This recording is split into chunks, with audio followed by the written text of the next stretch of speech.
നമസ്കാരം. നമസ്തേ. നമ്മൾ വർഷങ്ങളായി കാത്തിരുന്ന ഒരു സംഭവമാണ് ഇന്നലെ നടന്നത്. കഴിഞ്ഞ 10 വർഷം പിണറായി വിജയനെതിരെ പല കേസുകളുണ്ടായിട്ടും ഇന്നേ വരെ ഒരു നടപടിയും ഉണ്ടായിരുന്നില്ല.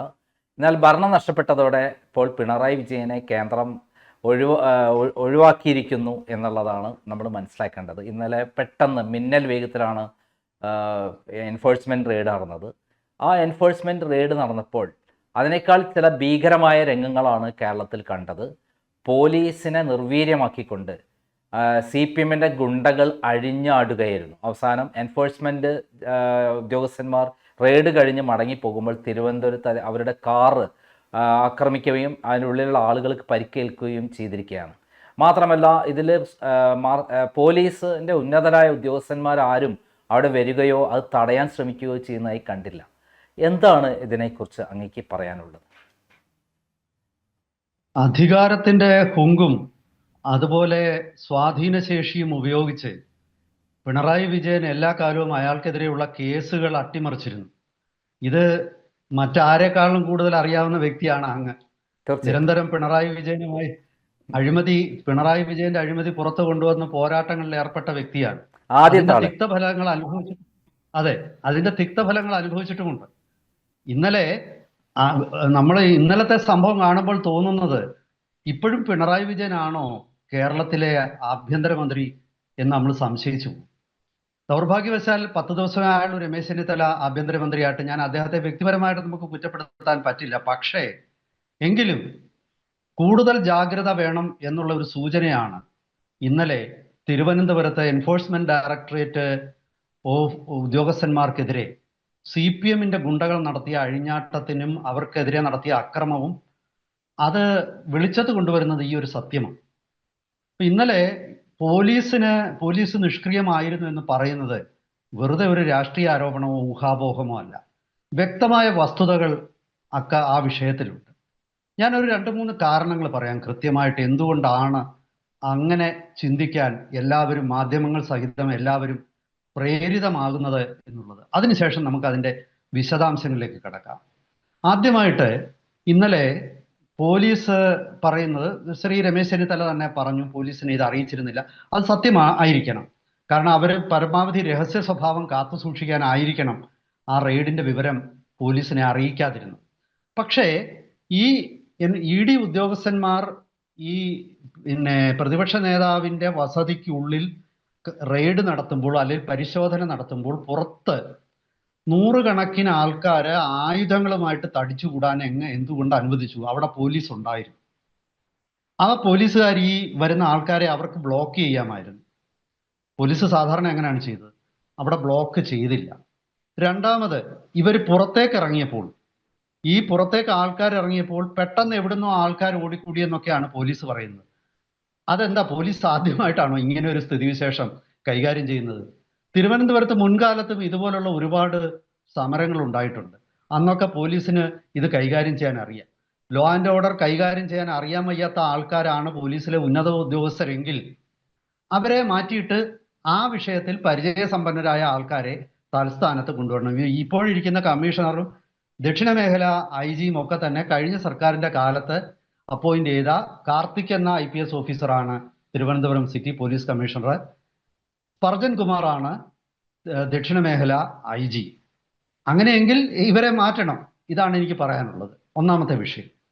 ഇനി ഈ അക്രമികൾ വധശ്രമമാണ് നടത്തിയത്. കാരണം ഇന്നലെ നമുക്ക് മാധ്യമങ്ങളിൽ കാണുന്ന വിഷ്വൽ മീഡിയയിലുള്ള വിഷ്വൽസ് കാണുമ്പോൾ നമുക്കറിയാം വലിയ ഇഷ്ടിക, അതായത് ഒരു 1.5 കിലോ തൂക്കം വരുന്ന ഒരു ഇഷ്ടിക എടുത്തിട്ടാണ് കാറിന് നേർക്ക് എറിയുന്നത്.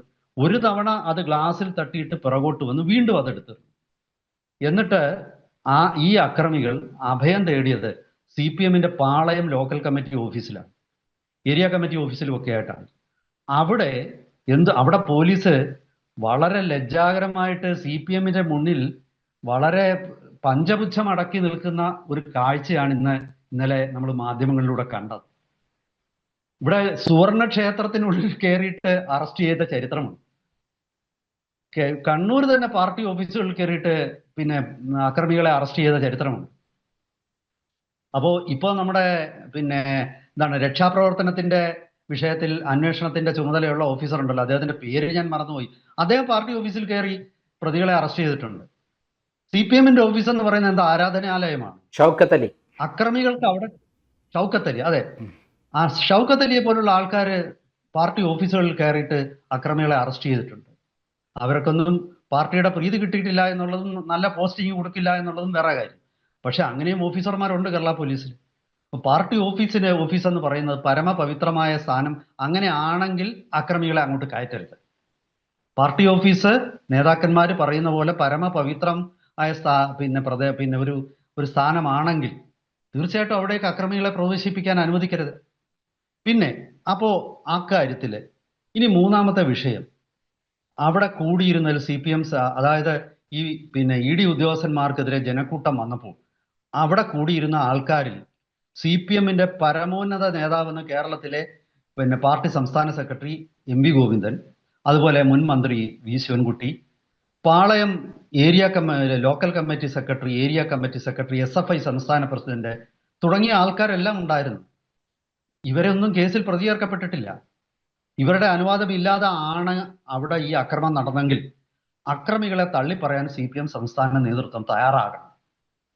ഇപ്പൊ ഞങ്ങളുടെ അനുവാദമില്ല, ഇവരെ ഞങ്ങൾക്ക് അറിഞ്ഞുകൂടാ എന്ന് ഗോവിന്ദൻ മാഷ് ഒരു വാക്ക് പറഞ്ഞാൽ അവിടെ നമുക്ക് അത് വിശ്വാസത്തിലെടുക്കാം.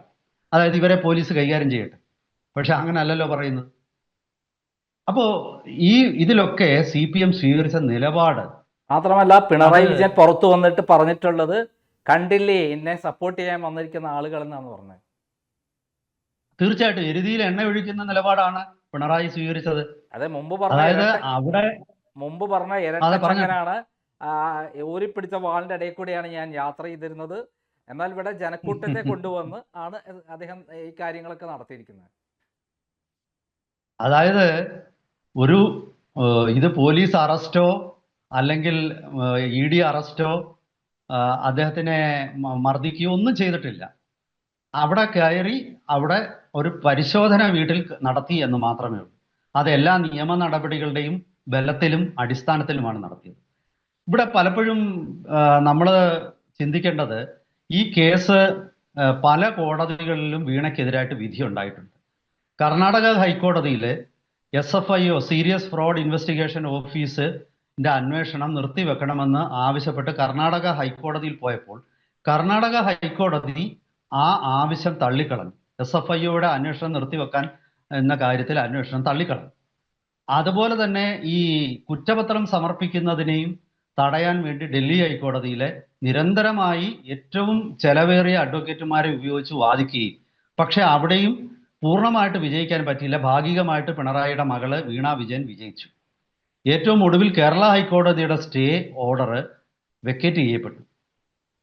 അപ്പോ ഈ അന്വേഷണത്തെ മടിയിൽ കനമില്ലെങ്കിൽ വഴിയിൽ പേടിക്കണ്ട എന്ന് നാഴികയ്ക്ക് 40 വട്ടം പറയുന്ന പിണറായി വിജയനെ അദ്ദേഹത്തിന്റെ മകൾക്കെതിരെയുള്ള കേസന്വേഷണത്തെ മുഴുവൻ തടയാൻ, നിയമത്തിന്റെ എല്ലാ പഴുതുകളും ഉപയോഗിച്ച് തടയാൻ സാധാരണ ഒരാൾക്ക് ചിന്തിക്കാൻ പോലും പറ്റാത്ത ഫീസ് വാങ്ങിക്കുന്ന വക്കീലന്മാരെ കൊണ്ടുവന്നിട്ട് കോടതികളിൽ വാദിപ്പിച്ചു. ഇതൊക്കെ എവിടുന്നാണ് ഈ പണം?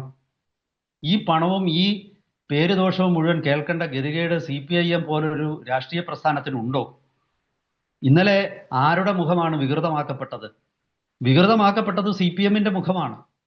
ഈ ആരോപണങ്ങളുടെ എല്ലാം ഭാരം ചുമലിലേക്ക് ചെല്ലുന്നത് CPM-ന്റെയാണ്. ആ CPM-ന്റെ തലയാണ് കുനിഞ്ഞത്. ഇന്നലെ കേരളത്തിൽ ഏതെങ്കിലും ഒരു പ്രതിപക്ഷ നേതാവ് വീട്ടിൽ ഇതുപോലൊരു റെയ്ഡ് ഏതെങ്കിലും ഒരു കാലഘട്ടത്തിൽ നടന്നിട്ടുണ്ടോ? സഖാവ് VS അച്യുതാനന്ദൻ കേരളത്തിന്റെ പ്രതിപക്ഷ നേതാവായിരുന്നു. സഖാവ് EK നായനാർ കേരളത്തിന്റെ പ്രതിപക്ഷ നേതാവായിരുന്നു. അന്നൊന്നും ഇതൊന്നും നടന്നിട്ടില്ലല്ലോ. ഞാൻ അതിനു മുമ്പോട്ടുള്ള ആൾക്കാരുടെ പേരൊന്നും പറയുന്നില്ല, അവരുടെ ആർജവമൊന്നും ഇപ്പൊ പ്രതീക്ഷിക്കേണ്ട. പക്ഷെ ഈ സമീപകാലത്ത് VS അച്യുതാനന്ദനൊക്കെ ഈ സമീപകാലത്ത് ജീവിച്ചിരുന്ന വ്യക്തികളാണ്. അവരുടെ ഒന്നും വീട്ടിൽ ഇങ്ങനെ ഒരു റെയ്ഡ് നടന്നിട്ടില്ലല്ലോ. ഇവിടെ എന്ത് രാഷ്ട്രീയ പ്രേരിതം? നിങ്ങൾക്ക് എന്തും ചെയ്യാം, നിങ്ങൾ നിയമത്തിന് വിധേയരല്ല എന്ന് പറയുന്നത് അതല്ലേ ജന്മിത്വം എന്ന് പറയുന്നത്? അതായത് എനിക്ക് പിന്നെ ജന്മനാ ചില അവകാശങ്ങളുണ്ട്. എന്നെ ആരും തൊടാൻ പാടില്ല. എനിക്ക് സൗകര്യമുള്ള കാര്യങ്ങളൊക്കെ ചെയ്യും. എൻ്റെ വീട്ടിൽ കയറാൻ പാടില്ല. ഞാൻ നിയമത്തിന് അതീതമാണ്. നിയമമൊക്കെ നിങ്ങളെപ്പോലുള്ള സാധാരണക്കാർക്ക് വേണ്ടി. അതിന്റെ പരിധിയിൽ ഞാൻ പെടില്ല. ഇതല്ലേ പിണറായി വിജയൻ പറഞ്ഞത്? യഥാർത്ഥത്തിൽ അദ്ദേഹത്തിന് പ്രതിപക്ഷ നേതാവ് സ്ഥാനത്ത് ഇരിക്കാൻ യോഗ്യതയുണ്ട്.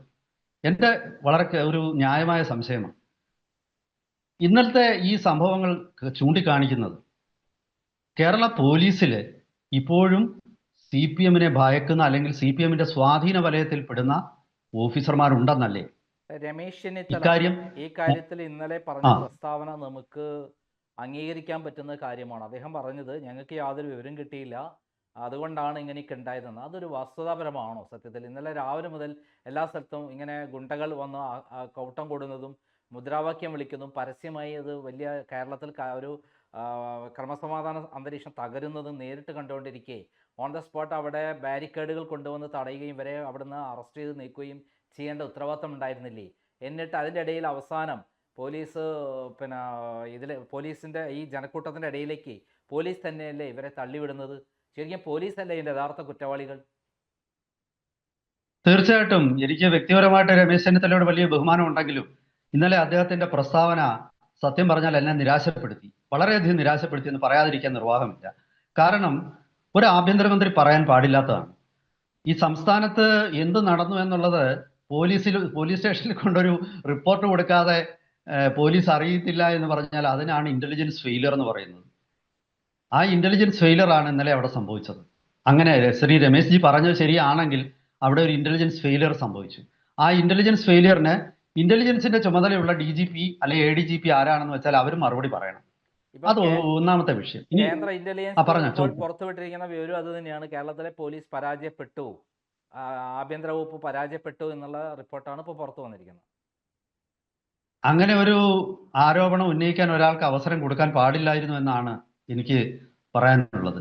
അപ്പൊ ഈ വിഷയത്തില് ഇന്റലിജൻസ് മുൻകൂട്ടി ഇത് അറിഞ്ഞിരുന്നില്ല എന്ന് പറയുമ്പോഴും സാമാന്യ ഒരു ബുദ്ധിയിൽ നമ്മൾ ചിന്തിക്കുമ്പോൾ ഹൈക്കോടതി ഈ ED അന്വേഷണത്തിൽ ഏർപ്പെടുത്തിയിരുന്ന സ്റ്റേ പിൻവലിക്കുമ്പോൾ എപ്പോൾ വേണമെങ്കിലും ED അന്വേഷണം ഉണ്ടാകാം എന്നുള്ളത് കൊച്ചു കുട്ടികൾക്ക് പോലും ചിന്തിക്കാൻ പറ്റുന്ന ഒരു ലളിതമായ സത്യമാണ്.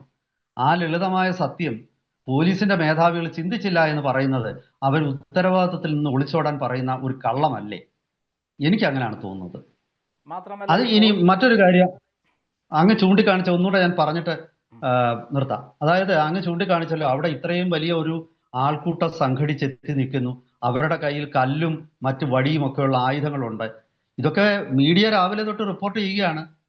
ഇങ്ങനെ ഒരു സംഭവം സിറ്റിയിൽ ഉണ്ടായാൽ അവിടെ മിനിറ്റുകൾക്കുള്ളിൽ പാഞ്ഞെത്തേണ്ടത് ഉന്നത ഉദ്യോഗസ്ഥന്മാരാണ്. പണ്ട് സെക്രട്ടേറിയറ്റിന് മുമ്പിൽ ഇതുപോലുള്ള പ്രശ്നങ്ങൾ ഉണ്ടാകുമ്പോൾ സൗത്ത് സോൺ IG-യും സിറ്റി പോലീസ് കമ്മീഷണറും ഇമ്മീഡിയറ്റ് ആയിട്ട് ഇതിനു മുമ്പിരുന്ന ചില കാര്യങ്ങളിൽ ഒരുപാട് ആരോപണ വിധേയനാണെങ്കിലും മനോജ് എബ്രഹാമിനെ ഒക്കെ പോലുള്ള ആളുകൾ അക്കാര്യത്തിൽ ഞാൻ കണ്ടിട്ടുണ്ട്, ഹെൽമെറ്റ് വരെ വെച്ച് അവരവിടെ വന്ന് നിൽക്കും.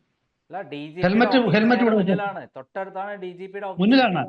അതെ അതെ അതെ അതെ മനോജ് എബ്രഹാം, സെൻകുമാർ, അങ്ങനെയൊക്കെയുള്ള ആൾക്കാര് പലപ്പോഴും ഈ ഹെൽമെറ്റ് വെച്ച് ഈ അവിടെ നിൽക്കുന്നത് സാധാരണ ഒരു ആംഡ് പോലീസ് ഉദ്യോഗസ്ഥരെ പോലെ അവിടെ ലാത്തിയുമായിട്ട് നിൽക്കുന്നത് നമ്മൾ കണ്ടിട്ടുണ്ട് പഴയ കാലത്ത്. അപ്പോ അങ്ങനെയുള്ള ഉദ്യോഗസ്ഥന്മാരെ പോലാണ് ചോദിച്ചോട്ടെ ഉദ്യോഗസ്ഥന്മാരെ പിണറായി വിജയന്റെ പ്രേതം ഇപ്പോഴും പോലീസ് ഉദ്യോഗസ്ഥന്മാരുടെ തലയിലുണ്ട് എന്നുള്ളതല്ലേ മനസ്സിലാക്കേണ്ടത്? 100%. അതിനപ്പുറത്തോട്ട് എനിക്ക് മറ്റൊന്നും ചിന്തിക്കാൻ പറ്റുന്നില്ല. അത് ദൗർഭാഗ്യവശാൽ ഇന്നലെ ആഭ്യന്തരമന്ത്രി പറഞ്ഞതില് അദ്ദേഹത്തിനെ ബ്രീഫ് ചെയ്ത് കൊടുക്കേണ്ടത് ഇപ്പോഴത്തെ പോലീസ് ഉദ്യോഗസ്ഥന്മാർ മാത്രമല്ല, അദ്ദേഹത്തിന് പോലീസിന്റെ അഡ്വൈസർ ആയിട്ട് ഒരു മുൻ DGP റാങ്കിൽ ഉണ്ടായിരുന്ന ചന്ദ്രശേഖരൻ എന്ന ഒരു ഉദ്യോഗസ്ഥനുണ്ട്. അദ്ദേഹം ഇക്കാര്യത്തില് വേണ്ട ഒരു ഉപദേശം പോലീസിന് കൊടുത്തോ അത് നമുക്ക് സംശയിക്കേണ്ടിയിരിക്കുന്നു. പോലീസ് വളരെ നിസ്സഹായമായിട്ടും നിഷ്ക്രിയമായിട്ടും നിന്നു. ഞാൻ ആദ്യമേ പറഞ്ഞല്ലോ, അതായത് ഈ ഇപ്പൊ ചൂണ്ടിക്കാണിച്ചതുപോലെ ഈ കേന്ദ്ര ഉദ്യോഗസ്ഥന്മാരെ ഇടയിലേക്ക് തള്ളിവിടുകയാണ്. അവരുടെ കാറ് പോകുമ്പോൾ അതിനൊരു സംരക്ഷണ വലയം തീർക്കേണ്ട ഉദ്യോഗസ്ഥരെ അവർ ഇന്നലെ ലാത്തി ഒന്ന് വീശുക പോലും ചെയ്തിട്ടില്ല. അതെന്താ അങ്ങനെ ചെയ്യാതിരുന്നത്? പോലീസിന്റെ കയ്യിലുള്ള ലാത്തി എന്ന് പറയുന്നത് ഓടക്കുഴലാണ്. അത് പിന്നെ അത് വേണ്ട സന്ദർഭത്തിൽ ഉപയോഗിക്കാനല്ലേ? അതായത് വളരെ കൃത്യമാണ്. ഇന്നലെ ആ വിഷ്വല് കാണുമ്പോൾ ഈ കാറിന്റെ ഗ്ലാസ് ഇടിച്ചു തകർക്കുന്നതും ഇഷ്ടിക, അത് ചെറിയൊരു കല്ലെടുത്ത് എറിയുകയല്ല, ഒരു ഇഷ്ടിക എടുത്ത് അത് അത് തിരിച്ചു വന്നപ്പോൾ, ഗ്ലാസിൽ തട്ടി തിരിച്ചു വന്നപ്പോൾ രണ്ടാമതും അത് ആ ഇഷ്ടിക എടുത്ത് എറിഞ്ഞു. യഥാർത്ഥത്തിൽ ഈ അക്രമികൾക്ക് കുറച്ചുകൂടി ഇത്തരം കാര്യങ്ങളിൽ പരിചയമുള്ള ഒരു അക്രമി ആയിരുന്നു ഇന്നലെ അവിടെ ഉണ്ടായിരുന്നെങ്കിൽ തീർച്ചയായിട്ടും അവിടെ ഒരു കൊലപാതകം നടന്നേനെ. കാരണം ഒരു ഇഷ്ടിക അത് കാറിന്റെ സാധാരണഗതിയിൽ ബോംബെയിലും ഒക്കെ അധോലോകത്തിലും ഒക്കെ ചെയ്യുന്നത് അവർക്കറിയാം, ഈ കാറിന്റെ ഗ്ലാസ് എന്ന് പറയുന്നത് പെട്ടെന്ന് പൊട്ടില്ല, അതിങ്ങനെ ചളുങ്ങിയിരിക്കും. അതിന് അവർ ചെയ്യുന്നത് ആദ്യം ഒരു കല്ല് കൊണ്ട് കൈവച്ച് ഇടിച്ചിട്ട് അവിടെ ഒരു ദ്വാരമുണ്ടാക്കി ആ ദ്വാരത്തിലൂടെയാണ് അവർ മറ്റൊരു ആയുധം പ്രയോഗിക്കുന്നത്. അതറിയാവുന്ന ഒരാൾ ഇന്നലെ അക്കൂട്ടത്തിൽ ഉണ്ടായിരുന്നെങ്കിൽ ഇന്നലെ അവിടെ കൊലപാതകം നടന്നേനും. യഥാർത്ഥത്തിൽ അക്രമികളുടെ പരിചയക്കുറവാണ് ഇന്നലെ ആ ഉദ്യോഗസ്ഥരെ രക്ഷിച്ചത്. അല്ല, ആക്ച്വലി CPM ആഗ്രഹിച്ച ഒരു രക്തസാക്ഷി പരിവേഷമായിരുന്നില്ലേ? ആരെങ്കിലും കൊല്ലപ്പെടുകയോ അങ്ങനെ എന്നുണ്ടെങ്കിൽ ഇന്നലത്തോടു കൂടി ഈ സംഭവം പിക്ചർ മാറാനല്ലേ ഉദ്ദേശിച്ചിരുന്നത്? അല്ല, തീർച്ചയായിട്ടും അതുകൊണ്ട് നമ്മൾ വിശകലനം നടത്തുമ്പോൾ തീർച്ചയായിട്ടും അതുകൂടെ പറയണമല്ലോ. ഒരുപക്ഷെ നമ്മുടെ സമയം 15 മിനിറ്റ് കഴിഞ്ഞിരിക്കുന്നു. അപ്പോൾ ഞാൻ അതുകൂടെ പറഞ്ഞ് അവസാനിപ്പിക്കാം. അങ്ങ് പറഞ്ഞത് ശരിയാണ്. ഒരുപക്ഷെ പോലീസ് കുറച്ച് ബുദ്ധിപൂർവ്വം പെരുമാറിയതായിരിക്കണം. കാരണം ഇന്നലെ പോലീസിന്റെ ഒരു സംയമനമായിരിക്കാം ഇന്ന് സമൂഹത്തിൽ മുഴുവൻ പോലീസിന് അനുകൂലമായ ഒരു നിലപാടിലേക്ക് കാര്യങ്ങൾ എത്തിയത്. ഇന്നലെ പോലീസ് സംയമനം പാലിച്ചു. പോലീസ് നിശ്ചയമായിട്ടും ഇന്നലെ ഒരു രക്തസാക്ഷിയെ സൃഷ്ടിക്കും എന്ന് CPM പ്രതീക്ഷിച്ചു കാണും. അങ്ങനെ ഒരു രക്തസാക്ഷി സൃഷ്ടിച്ചാൽ വീണ വിജയൻ ആ രക്തസാക്ഷിയുടെ മറവിൽ, ആ രക്തസാക്ഷിത്വത്തിന്റെ മറവിൽ ഒരാളെ കുരുതി കൊടുത്ത് ബലി കൊടുത്ത് വീണ രക്ഷിക്കും. അതായത് പാർട്ടിയുടെ പ്രവർത്തകർ മരിച്ചാലും കുഴപ്പമില്ല, എൻ്റെ മകൾ രക്ഷപ്പെടുമല്ലോ എന്നുള്ള പിണറായി വിജയന്റെ ആ തനതായ കുബുദ്ധി ആയിരിക്കണം ഇന്നലെ അത് കണ്ടത്. അങ്ങനെയും ചിന്തിക്കുന്നതിൽ തെറ്റൊന്നുമില്ല. ഒരുപക്ഷെ അങ്ങനെ ആണെങ്കിൽ അക്കാര്യത്തിലെ പോലീസ് ഇന്നലെ സംയമനം പാലിച്ചതിന് ഒരു ന്യായീകരണമുണ്ട്. പക്ഷെ ഇതൊക്കെ പറയുമ്പോഴും നമ്മൾ സാധാരണ പോലീസിൽ നിന്നും പ്രതീക്ഷിക്കുന്നത് ഇതല്ല എന്നുള്ളത് അതും ഉണ്ട്. ഒരു ഭാഗത്ത് അത് നമുക്ക് മറക്കാനും പറ്റില്ല. എന്തായാലും ശരി, ഇന്നലെ പിണറായി വിജയന്റെ ഉദ്ദേശ ലക്ഷ്യം നടന്നില്ല. സമൂഹത്തിന്റെ അഭിപ്രായം, കുറച്ച് ഗുണ്ടകൾ അദ്ദേഹത്തിനോടൊപ്പം നിന്ന് ബഹളം വെച്ചെങ്കിലും സമൂഹ മനസാക്ഷി പിണറായി വിജയനും വീണയ്ക്കും എതിരായി ഇന്നലത്തെ ആ വിവേകശൂന്യമായ CPMന്റെ പ്രവർത്തികൾ കൊണ്ട് വരും ദിവസങ്ങളിൽ ഇതിന് ഒരുപാട് ന്യായീകരണം നടത്താൻ ഒരുപാട് ക്യാപ്സൂളുകൾ CPMന് ഇറക്കേണ്ടി വരുമെന്നാണ് എനിക്ക് തോന്നുന്നത്. Okay, thank you.